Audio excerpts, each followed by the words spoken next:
When my babysitter called me at 11 that night telling me to lock my bedroom door right that second, I assumed she was joking. But when I heard those slow footsteps outside my room at exactly 11:45, everything shifted instantly. I understood the terrifying truth in that moment. Someone had been hiding somewhere inside my home the whole time, silently watching me and waiting for some perfect opportunity. And I didn't realize any of it until it was nearly too late for me entirely. Name is Riley Matthews, and I'm 18. And this is the story of the night that completely changed everything I believed about safety. It started on one Friday night in October.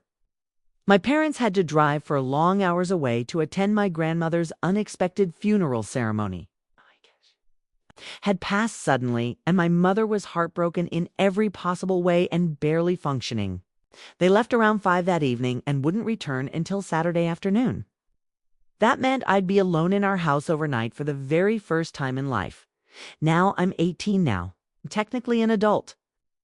I had stayed home alone many times during the daytime without issues. I believed I was prepared for this situation. But my mother is the kind of person who panics about everything. She insisted on calling our longtime babysitter, Natasha Torres, just to check on me while alone. I felt irritated at first because, seriously, a babysitter at my age. I wasn't a kid anymore in any sense. But Natasha wasn't simply a babysitter to me. She had watched me since I was 7. She was 25 now. Honestly, she felt more like an older sister than someone being paid to keep an eye on me for safety. She lived only 3 blocks away in our neighborhood, which made everything easier and more convenient. Over the years, we had grown incredibly close. My mother made Natasha promise to come over around 8, stay a while, and make sure I was settled for nighttime. I agreed because arguing with my mother would be useless, especially while she grieved her mother. So Friday night arrived. My parents drove off. The house seemed bigger and quieter than usual, but I honestly didn't mind the silence tonight. I made myself comfortable on the living room couch, played some music, and waited for Natasha. She arrived at 8:15 carrying pizza and ice cream because that's exactly the kind of person Natasha, naturally, always is. She never arrived empty-handed, not even once ever. We sat in the living room, laughing hard, eating too much food, and watching a terrible horror movie that wasn't scary but absolutely hilarious. It all felt normal, safe, familiar, comfortable, right? By 10:30, Natasha said she needed to leave because she worked early the next morning downtown. I walked her toward the front door quietly. She gave me one hug and reminded me, lock this door behind me, okay? And text me before you sleep, so I know you're safe tonight. I rolled my eyes but laughed. Yes, Mom, I teased. She giggled and walked toward her waiting car. I closed the front door and locked it. I heard the deadbolt click securely shut. I even checked the handle to confirm everything was sealed tightly afterward. Asterisk. Then I headed upstairs to my bedroom, slowly feeling the house quiet. I changed into pajamas, got comfortable for sleep. I brushed my teeth and climbed into bed, holding my glowing phone. I scrolled through socials for a little while, answered some friends' messages, and let myself unwind. The house stayed completely silent except occasional creaks from the old floors, which happened all time. Everything felt perfectly normal. I felt safe here, protected in every way, like nothing bad could ever touch me inside my own familiar home. In my quiet neighborhood, in my warm bedroom. I had absolutely no reason to think otherwise. Our neighborhood was always one peaceful suburban area, where everyone knew everyone, where kids rode bikes, where nothing dangerous happened. My parents had lived here 15 steady years without a single issue. So when my phone rang exactly at 11 and Natasha's name appeared, I answered without hesitation. I thought maybe she forgot something earlier here, or maybe she wanted to say goodnight again. But once I heard the tone of her voice, everything shifted instantly. If you're enjoying this story, hit that subscribe button and comment below, telling me where you're watching from right now. Natasha's voice came through shaky, trembling, and urgent in a way I had never heard before. She said my name like it was warning. "Riley, lock your bedroom door right now, immediately." I sat straight up confused, thinking maybe this was some silly prank. I asked, "What are you talking about, Natasha?" She repeated herself louder. "Lock your bedroom door right now, please, Riley." Her tone made my stomach sink instantly deep. I threw off blankets, walked straight to door, and turned the lock. My hands already started to shake from fear. I said, "Okay, it's locked now. Please explain what exactly is happening." There was a pause on the other end, and I heard her breathing. Hard, like running. Then she said something that froze my blood. "When I left your house tonight, I got halfway home and realized I forgot my keys on your kitchen counter. I turned around immediately to come back inside. Riley, when I reached your front door tonight, it was totally unlocked." My heart started pounding harder with every moment. I said, "That's impossible. I locked it after you left. I swear I literally watched myself do it seconds later." She said, "I know you did, Riley, because I saw you lock it too, which is precisely why." I'm panicking. I went inside quickly to grab my keys and suddenly heard footsteps upstairs in the hallway near all the bedrooms. I assumed your parents came home unexpectedly early, but their car wasn't parked in driveway outside. Then I looked up your staircase and saw a shadow slowly moving across the hallway wall. Riley, someone is inside your house right now. I felt like breathing became completely impossible suddenly. My bedroom felt smaller, like walls were closing tight around me rapidly. I whispered, "Where are you right now, Natasha?" She answered, "I'm inside my car across street. I didn't want him to see me standing." "I already called 911. They're coming very soon, but you need to stay quiet, stay still, stay inside your room. Don't open that door for anyone except police. Do you understand, Riley, please?" I said yes softly, but my voice trembled too quiet to hear. She said the police told me they'd arrive in 5 to 7 minutes, so I'm staying on this call until they come to you.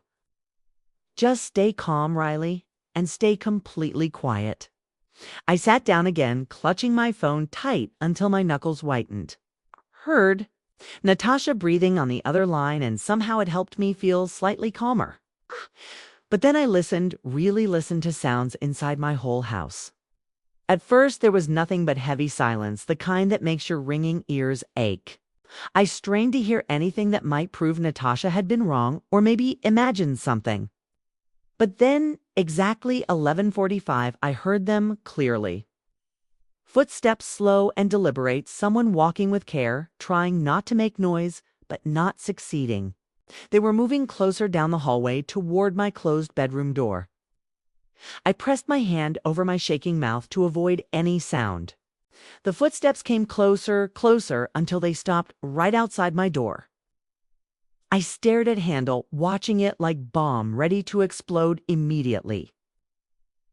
Then it slowly began to turn, just slightly testing my locked door, checking whether it opened. I heard Natasha whisper through the phone urgently, "Riley, what's happening? Tell me please, right now." I could barely speak, but whispered, "Someone's at my door right now." She said, "Oh God, okay, don't move, Riley. Don't make any noise. The police are close." The handle stopped turning for several tense seconds. There was total silence, and I almost hoped the person had left. But then footsteps returned, moving away from me toward the other hallway, heading to my parents' empty, quiet bedroom nearby. I heard a door creak open very slowly, then drawers being pulled, things shifting around noisily. Whoever was inside here was searching for something. Asterisk. And that's when I remembered something horrifying suddenly. Something that made everything feel so much worse. My dad kept a small locked metal box inside his bedroom closet filled with emergency cash and important personal documents. If this intruder found it and took whatever they wanted from it, would they simply leave? Or come back for me hiding in here? Asterisk, I sat completely frozen on my trembling bed, listening to the sounds of someone rifling through my parents' private belongings in the next room. Natasha kept whispering, constantly asking if I was okay, telling me police were less than 2 minutes away from arriving, begging me repeatedly to stay silent and still. But my mind raced, spinning with terrifying thoughts. What if the intruder found my dad's lockbox and got angry seeing there wasn't more inside? Asterisk. What if they decided to check every room, searching the entire house? What if they returned to my door again, and this time didn't just test the handle? I realized I couldn't sit here waiting helplessly.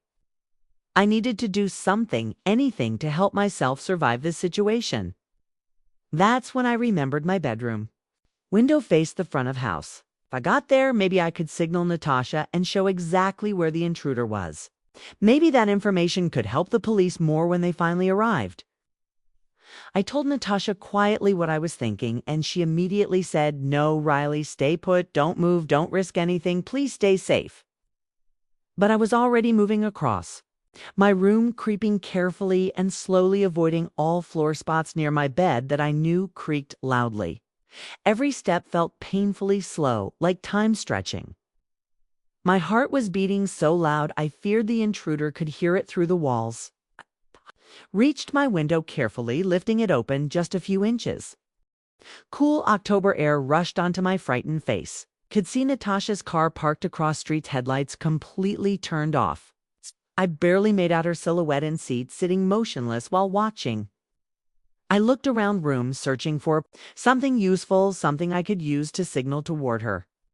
My eyes landed quickly on my small lamp. I unplugged it, carefully carried it to window, and flashed it thrice toward Natasha's waiting car. On the phone, I heard her gasp loudly, saying, "I see you. What are you doing? Get away from window." I whispered as quietly as my voice allowed, "He's in my parents' bedroom, second floor, right side of our house. Please tell the police."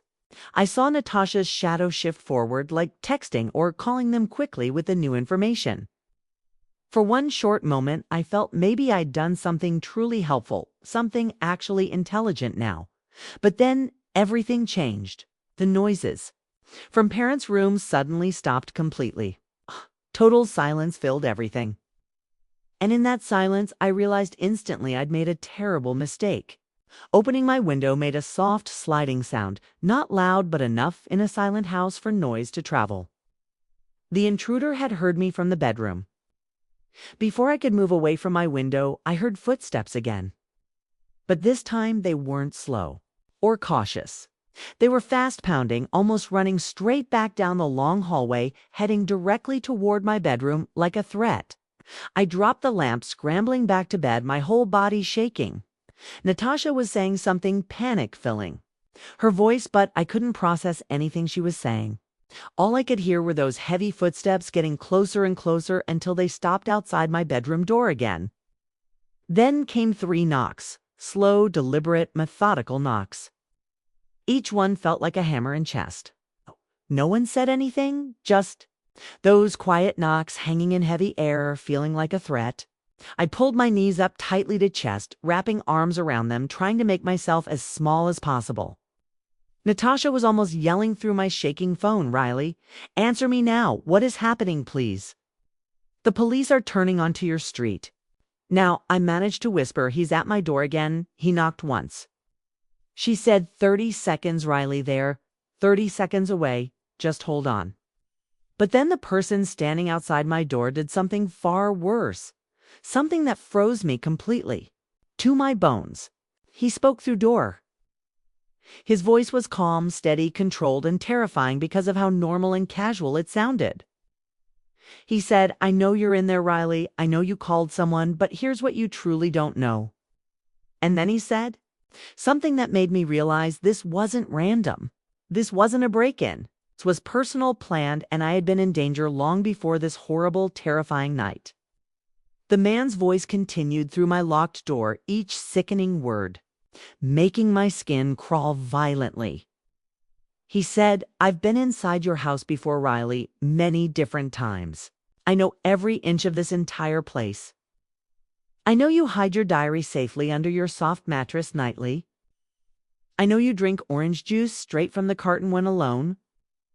I know you listen to loud music whenever you're doing stressful homework. I know everything about you, Riley Matthews, intimately. My entire body went numb, cold, and shaking. How did he know my entire full name? How did he know about my hidden diary? How did he know tiny personal details daily? I looked toward Natasha's car through my window and saw those red and blue lights reflecting across the houses, getting brighter coming. Closerman continued, speaking calmly like nothing around him mattered and time belonged entirely his. To waste without any worry, he murmured.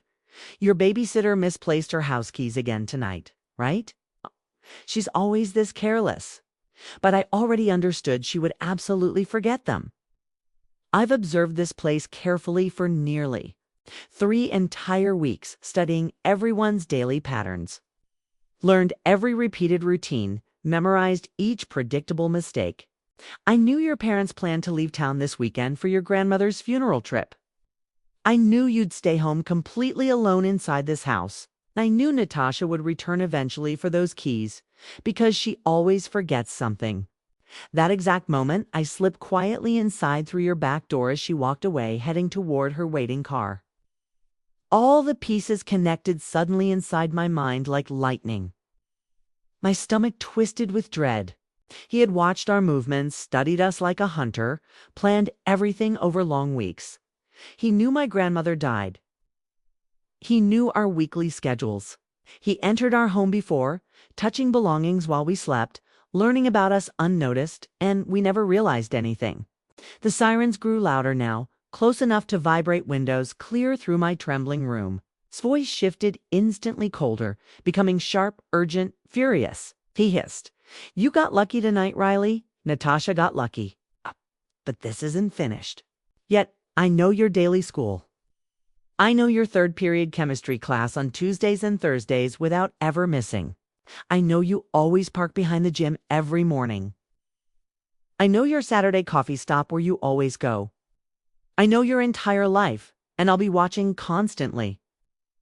Then suddenly I heard him running fast down the stairs, footsteps hammering, like thunderous echoes, as if skipping several steps. A door slammed violently somewhere deep inside the dark house. Through the phone, Natasha screamed, "He's escaping out the back. Riley, stay inside your room. Don't open your locked door." Within seconds, our front door burst open with heavy boots, officers rushing into my home, shouting loudly, "Police! Show hands. Police department, identify yourselves immediately." Someone pounded on my bedroom door so hard I jumped. A deep voice yelled firmly, "Police? Riley Matthews, are you inside? We're here to help." My shaking hands barely worked as I struggled with locks, but somehow I opened it. 2 officers stood fully uniformed and one stepped forward, immediately wrapping a thick, warm blanket around my shoulders, protectively even though I hadn't felt cold. He asked gently, "Are you injured anywhere? Did he touch you? Are you physically hurt?" I shook my head silently, unable to form any words. The second officer radioed urgently. "Suspect escaped through rear exit, moving east toward nearby woods. Units needed surrounding perimeter now." Then Natasha screamed my name from downstairs, and they allowed her to rush straight upward. She ran up the staircase, pulling me into a tight hug heavier than anything ever. We cried, shaking, gripping tightly, holding each other like lifelines, refusing to let go.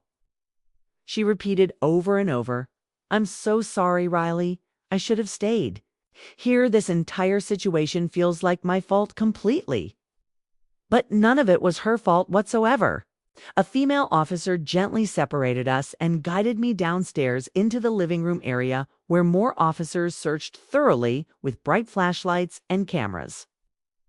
She seated me on couches and told me softly, "We must ask you some questions."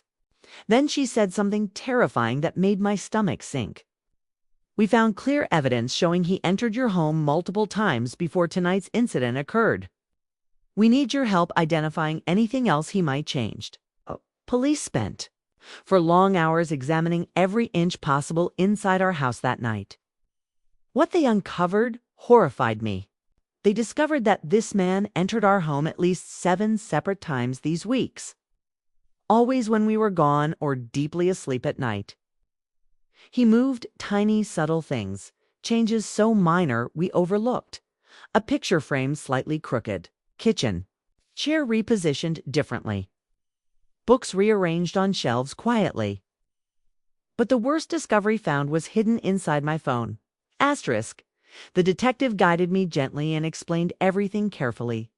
While I was sound asleep, the intruder entered my room, used my face unlocking method, opened my phone effortlessly, then took multiple photos of me sleeping helplessly without my awareness. Scrolled through messages and photos, then erased every digital trace.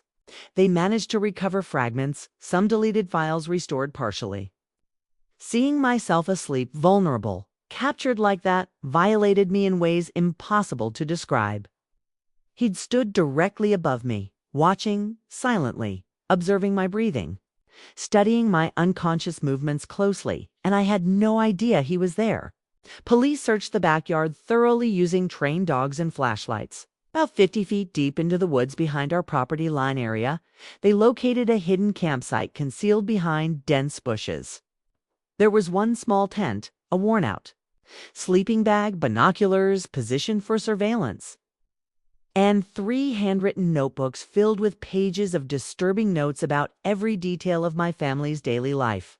When my dad left work, when my mom returned home, which days I stayed late, what dinners we usually ate when we turned lights off each night before sleeping. Every detail documented carefully, like we were his research subjects. The intruder was identified finally as Marcus Vance, age 34 with concerning history. He'd worked maintenance contractor jobs for our neighborhood homeowners association until he was fired recently 2 months earlier after showing up drunk, behaving inappropriately towards several local neighborhood residents. Apparently, he'd worked near us, and that's how he first noticed our household family. Police said he carried previous stalking charges in another state, though never in prison fully. He'd been staying inside woods behind our house secretly for 3 long weeks, maybe more. Officers launched a massive search, but Marcus vanished that night. For 3 days afterward, I barely slept at all. Every tiny sound startled me. Every shadow resembled a person. My parents rushed home immediately after police called informing them. My mom refused leaving me for nearly an entire week. We installed cameras everywhere quickly, motion sensors on all windows, and my dad purchased security that alerts police automatically any time a sensor gets triggered suddenly. I began seeing my therapist twice weekly due to panic attacks and terrifying nightly nightmares. On the 3rd day afterward, police 40 minutes away responded to another attempted nighttime. Bracken. A woman reported seeing somebody trying to force her door. Officers arrived and discovered Marcus hiding quietly inside her garage. He attempted running but failed. They caught him immediately then. He was arrested and charged with stalking, breaking and entering, attempted burglary, and criminal threats. During his trial, prosecutors used the notebooks, recovered phone photos, and neighbors' camera footage showing him watching our house repeatedly. He received 15-year prison sentence with absolutely no early parole. Even though he is locked up securely now, I still think constantly about that horrifying night's events. The scariest part wasn't the break-in itself exactly. It was realizing my normal life safety had been illusion. While I ate dinner quietly, did homework, watched movies peacefully with my family around me, he watched us from darkness, learning everything about our routines, waiting patiently for a perfect moment. I learned safety isn't automatic. You must intentionally protect it. Now I double-check every lock. Notice anything subtly out of place. Trust instincts whenever danger feels possible, even without evidence. And I never take people who care about me lightly, like Natasha, who saved me by returning for lost keys that night without hesitation. If you finish this story, please subscribe and comment below what you would have done here. Sometimes terrifying. Monsters aren't strangers lurking alone in dark alleys. Sometimes they are patient, calculated, hiding quietly in plain sight, watching silently while waiting until you're vulnerable at your weakest. and the only thing standing between you. And catastrophe is noticing warning signs before everything becomes too late.